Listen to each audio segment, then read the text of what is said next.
Hey everyone, this is Pavlina from Pavlina's Kidz Place.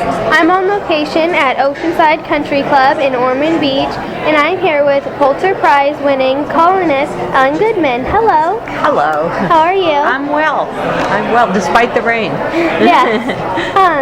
What did you want to do when you were a kid? Did you always want to write? I don't think I had an idea what I wanted to do when I was a kid.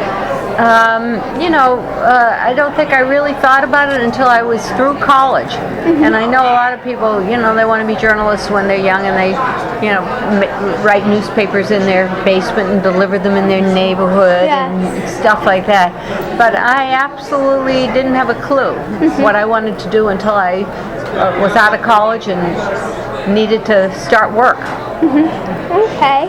And so is that a good thing or a bad thing that I had no idea? Yes. How does that make you feel about your plans? Let's see. How long have I wanted to be on Broadway? Since I think 2008, I've wanted to be on Broadway. So I've known for a little while what I wanted to do. So yeah. Well, my daughter runs a women's comedy troupe, and I think she always knew what she wanted to do too. Yes. You've had a lot of newspaper columns all over the country for a really long time. What was your most amazing story that you wrote about? Well, I was a reporter for 10 years before I ever became a columnist, and it's not so much a story that I can look back on and say, wow, I was there when the Hindenburg blew up, but I think what I was there at was the biggest story of my lifetime was the changing roles of women.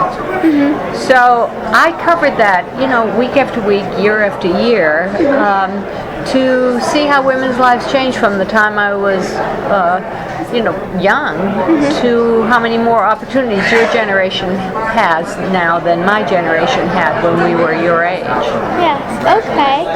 And I read your article on cell phones from your paper trail book. Do you like cell phones better now, or? Did I not like them then? Well, I have an iPhone, of course, and I do everything on it, and I'm quite committed to it. I don't think you should drive with them. Now hear this, do not drive and talk on the telephone, and do not drive and text. So, but I like my cell phone, and I use it, I like my iPhone, and I use it for everything from my grandchildren playing games on it to my texting and to my doing my email on it, so I'm quite attached to it, I must say. Yes, I have the Droid, so I love that. Yeah, the only thing I don't like is when people talk on them in public. I know. It's just amazing. All of a sudden you're sitting next to somebody who's telling you, and they don't mean to be, but they're talking and saying quite intimate things quite publicly, and it's both intrusive and, lack of privacy. Yes. And also from your book, The Paper Trail, one of your articles was about a 7-year-old who died trying to pilot a plane across the country. It was like they were trying to have her grow up fast. Do you see kids growing up faster now? And if so, because of adults or technology? Well, what do you think? I thought technology. So. You mean you think the internet is is exposing kids to a lot more at a younger age? That's what I thought. Yeah. That is true. I think that's partially true. It's very hard for parents to screen their child's world. When I was a kid, I think my parents had a much better sense of being able to keep things out of the house. Well, you can't keep anything out of the house. I mean, you think about, you were too little, really, but you probably do remember 9/11 at some level. I think I was around 2-3 years old. Oh, you were 2 or 3 years old. Right. Yeah. So you probably don't remember. But there were an awful lot of kids who saw 9/11 all on their own. They saw the planes crashing into the towers. They saw this kind of thing that a parent might not want them to see and be affected by. but you pretty much don't have any control. Water, Diet Coke? Diet Coke. Okay. So that's part of it. But I think in other ways, kids have to give themselves the time and the oxygen to grow up slowly and to think about things and just play. Yes. Okay.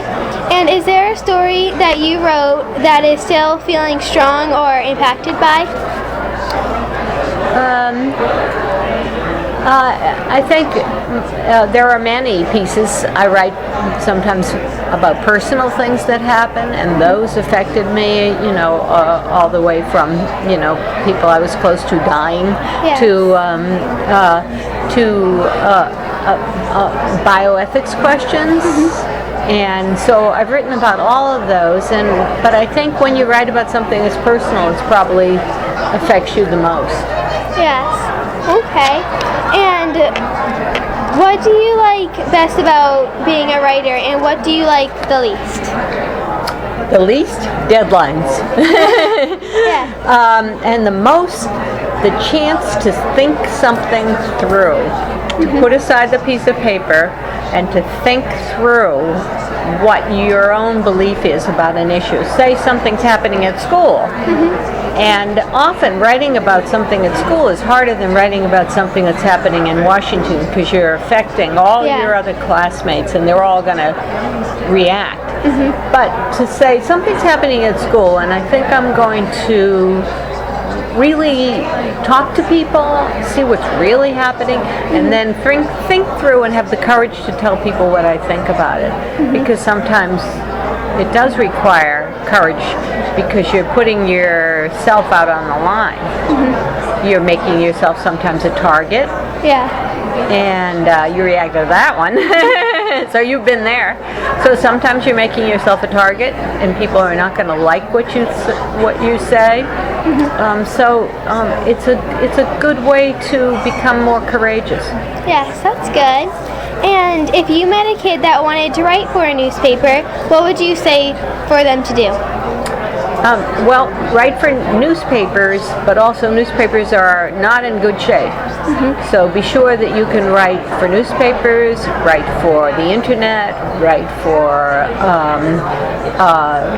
television, and all the other pieces of it.